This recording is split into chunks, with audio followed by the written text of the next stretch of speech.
In the previous episode, we have been seeing the distinction between spiritual and material systems of knowledge.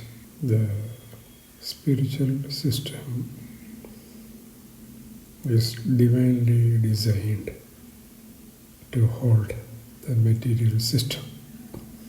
The spiritual system is bigger and far superior because it contains two of the most vital zones of vision and truth.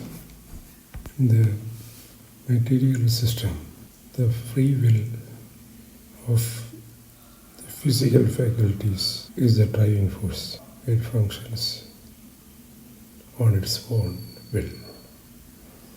In the case of spiritual system, even though the same physical faculties are involved in learning, they are guided by a divine guidance.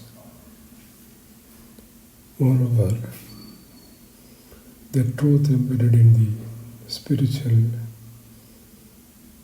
system serves as the latent guidance to the individual. The spiritual system beckons to its holder, and then it defines the path that leads to it. The path we know that starts from belief and traverses through devotion and awareness, and then it has to go through the level of vision to be gifted with the experience of the truth. We again show in a slide the divinely guided path that reaches truth, beginning from belief. If it be so, the belief should be part of the path from its beginning. So we will traverse the path from truth to the belief to complete the circular ring, so that it is part of the defined, guided path. Now we will see how belief evolves. For belief to be the starting point of knowledge, it should begin with the individual's journey, life's journey on this planet. We can now see another slide that shows the evolution of belief. As belief is fundamental to knowledge, so is knowledge fundamental to belief. A newborn baby sees with internal eye. Internal eye is the heart of the spirit or the soul. The child sees with bliss. Bliss is the trait of the spirit. Spiritual bliss is akin to truth, the absolute knowledge. As the child grows, the internal seeing ceases to be, and the bliss is shifted to the senses. Now the senses hold the trait of bliss. They see with spiritual bliss. This is the state of delight, and delight is akin to vision. I may further explain bliss. Bliss is light. We see with the physical eye. The physical eye has as light its eyesight. Because it has light with it, it sees the objects around which are lighted. So in order to see objects in the light, one needs to have eyesight, which is the light of the eye.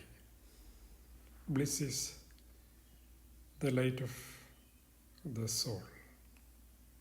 It can only see objects shrouded in bliss, as physical eye sees objects revealed by sunlight. Bliss is mercy from the Almighty. It is the gate, the natural gate that is gifted at birth for guidance, for teaching and training the physical faculties of learning, so that the individual is rightly guided from the very beginning.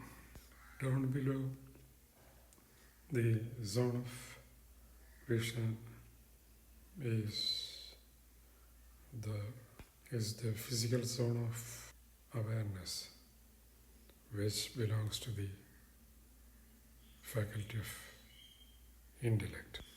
As you have rightly presumed, spiritual bliss now shifts to the intellect, but it has faded a little due to accumulation of material realities.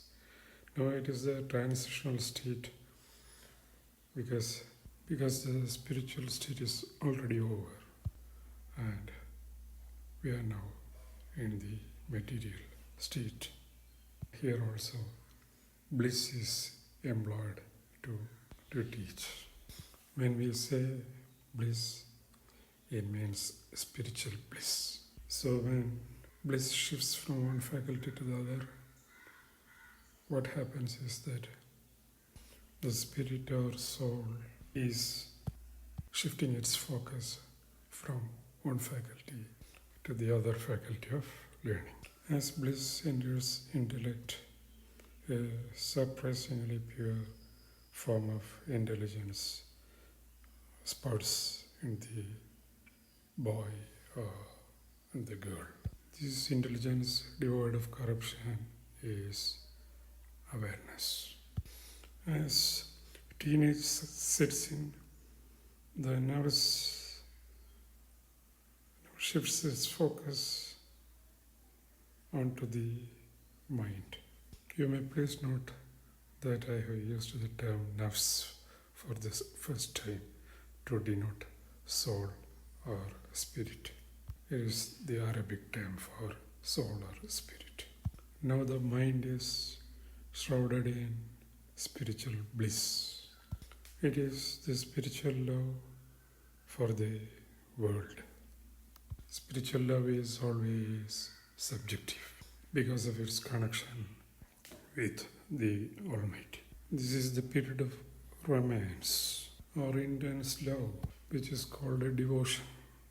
At this juncture, the nafs has walked every faculty, every physical faculty along the straight path guided by bliss.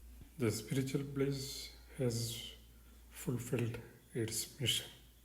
That is, it has completed its role, its function as the natural guide of man.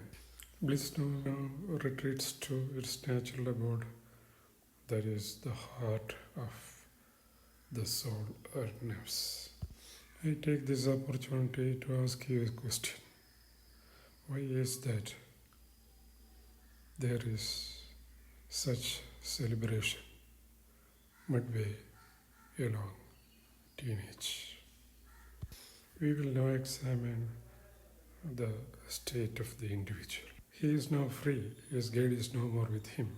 However, its interactions at various places of visit linger in him. He is in the state of imagination, which is the present source of belief. Bliss has left behind the nafs. The individual has to work his way to the truth. But the scenario has changed. There are many paths and many hazards and dangers. You will be lost in the wilderness. On the one hand, there is the nafs devoid of bliss, and on the other hand, there is the physical being that comprises of the body, senses, mind, and the brain. There is a dichotomy between the spiritual and the physical beings. The spiritual being, the nafs, is helpless because it has no guiding light. At the same time, only nafs can search and find the truth because it is the spiritual faculty. The physical being can proceed on its own free will. He could make material achievements and he will fall short of achieving the target. The physical faculties chooses to be submissive and entrust the spiritual being to lead, then there will be guidance to the ultimate truth. With the belief, wishful thinkings and imagination, he is at bay. The lost Noor has to be found. Now I used the word Noor for bliss. Noor is light.